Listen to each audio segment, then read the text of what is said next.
Alam mo, may tatlong kaibigan pala tayo dito sa mundo. Yung isa, mabuting kaibigan.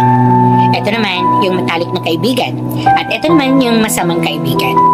Yung mabuting kaibigan, ito yung mga kaibigan mo na alam yung storya mo, alam yung buong pagkatao mo, at alam yung buong kwento mo. Pero ang matalik na kaibigan, eto naman yung mga taong hindi lang alam ang buong storya mo, hindi lang alam ang buong pagkatao mo, kung hindi, nandun din sila sa storya na ginagawa mo. Andun sila, gumagabay, yung mayakap, umiiyak ng sabay, gano'n.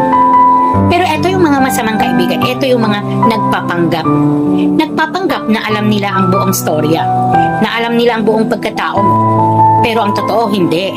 At sila pa ang gumagawa ng storya para maging masama ka sa iba. Kaya, alam mo, napag-isip-isip ko talaga na dito sa mundo, you have to think a million times before you give your trust to a certain person.